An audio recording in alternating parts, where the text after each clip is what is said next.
Bonjour, très chers frères et sœurs. C'est encore une fois votre frère, le frère Raphaël. Merci. Nous voulons continuer avec notre petit partage sur la guerre entre deux royaumes. Et j'ai dit, pendant que cette guerre se passe entre les deux royaumes, nous sommes au milieu. Et d'ailleurs, pour que tu constates vraiment qu'il y a la guerre entre deux royaumes, commence à chasser les démons. Parce que quand tu chasses les démons, comme Jésus a dit, je vous donne le pouvoir de chasser les démons et tout ça, c'est la collusion de ces deux royaumes. Le royaume de Dieu et le royaume du ténèbre. C'est heurte. Et tu vas voir qu'il y a une manifestation quelconque qui va se passer. Alors, beaucoup de chrétiens ne savent pas ça parce qu'à ce moment-là, tout le royaume de Dieu vient pour te soutenir, pour que les démons partent. C'est pourquoi quand les démons partent, quand le Saint-Esprit vient, quand le royaume de Dieu arrive, la grande manifestation, la première manifestation là où il y a le royaume de Dieu, c'est que les démons ne peuvent plus rester là-bas. Pourquoi? Parce que la lumière arrive, la puissance du royaume arrive et Jésus gagne ces combats-là en chassant les démons. C'est pour cette raison que nous devons chasser les démons, n'est-ce pas? Alors, là, j'étais en train de parler de quelques clés que nous avons pour chasser les démons, pour avoir une percée. Alors, la première des choses, j'ai dit, il faut identifier l'homme fort. Qui est l'homme fort? Il faut poser cette question-là à Jésus. Jésus ou à Dieu, montre-moi l'homme fort de ma famille, l'homme fort de mon pays, l'homme fort. Alors, quand tu vas ligoter l'homme fort, quand tu vas lier l'homme fort, c'est alors que beaucoup de choses vont être déliées. Alors, la première des choses que tu dois faire, poser cette question. La deuxième, il faut lier et il faut délier. Parce que tu as cette autorité-là. Alors, la deuxième des choses qu'il faut faire, si ça ne marche pas encore, associer les frères, associer les sœurs, commencez à prier ensemble. Il ne faut pas vous gêner. C'est ce que je constate. Beaucoup de gens se gênent sur des situations inutiles. Si tu n'accouches pas, tu n'as pas d'enfant. Où est le problème? Dis au frère, vraiment, j'ai ce problème ici, je n'arrive pas à concevoir. On peut prier ensemble. Prier ensemble. Mais il faut trouver des gens bien avec qui tu peux être en harmonie, en accord. Et si des gens qui gardent le secret, qui te protègent et qui ne vont pas venir faire des pressions inutiles sur toi. Alors, en dehors de cela, il faut remercier Dieu. Remercier Dieu tous les jours, frère. Dis merci à Dieu pour tout, même quand les choses ne marchent pas.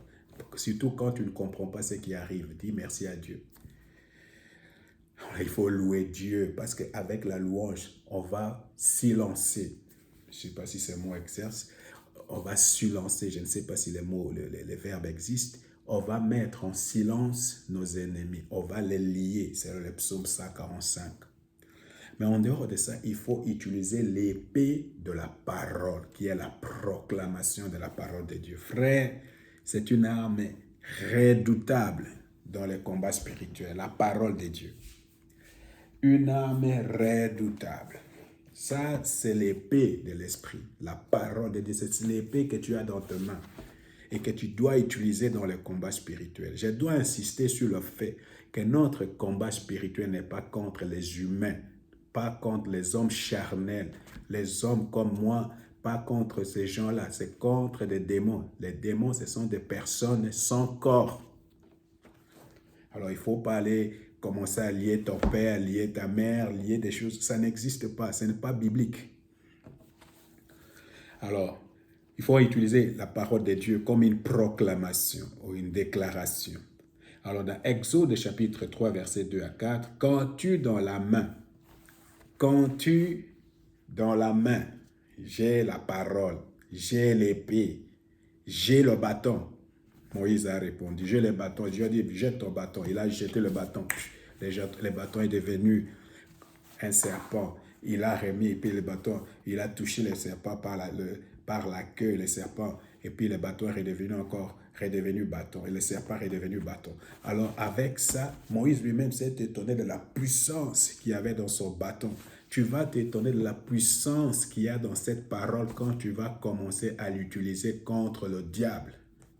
C'est pour cette raison, la première des choses, quand tu reçois une révélation sur l'homme fort de ta famille, tu dois chercher ce que la Bible dit à propos.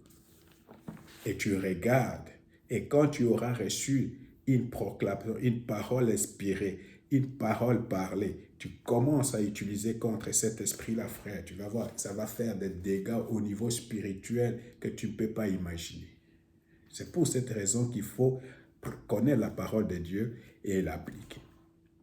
Alors, par exemple, moi là, si je suis découragé, surtout pour nous qui travaillons pour Dieu dans les pays étrangers et tout ça, quelquefois tu es seul, les choses n'avancent pas comme tu veux, il y a du racisme, des préjugés,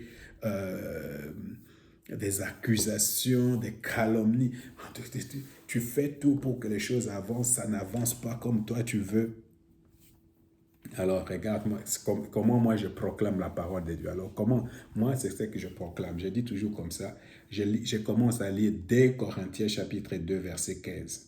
Grâce soit rendue à Dieu qui nous fait toujours triompher en Christ et qui répand par nous en tout lieu l'odeur de sa connaissance. Quand je dis ça, merci Seigneur Dieu. Tu vas répandre par moi l'odeur de tes connaissances partout. Merci parce que tu m'amènes dans ton cortège triomphal. Merci parce qu'avec toi, je vais triompher. Triompher veut dire triompher, avoir une victoire. Alors maintenant, 1 Corinthiens chapitre 15, verset 57. Mais grâce soit rendue à Dieu qui nous donne la victoire par notre Seigneur Jésus-Christ. Que le Seigneur soit glorifié. J'ai la victoire par le Seigneur Jésus-Christ. Je ne comprends pas ce qui se passe. Je ne sais pas, mais j'ai proclamé la parole de Dieu. Je commence à proclamer ma victoire. Aujourd'hui, dans Apocalypse chapitre 12, verset 1, j'étais vécu, ou ils ont vécu à cause du sang de l'agneau et à cause de la parole de leur témoignage, et ils n'ont pas aimé leur vie jusqu'à craindre la mort. Alors je vais proclamer, je dis, Seigneur, Satan, j'étais vécu, non pas par ma force, mais par le sang de l'agneau et par le témoignage de ma bouche. Alors, quel est le témoignage? Jésus m'a déjà libéré pas du royaume et du ténèbre, et il a utilisé son sang pour me libérer. Il m'a racheté. Il m'a racheté de la malédiction, il m'a racheté du péché. Je ne suis plus esclave du diable et le diable n'a aucun pouvoir sur moi. C'est comme ça que nous proclamons la parole de Dieu. Frère, que le Seigneur te bénisse et j'espère que vraiment tu vas découvrir l'homme fort et que tu vas le lier et il y aura une percée dans ta vie. Que le Seigneur te bénisse.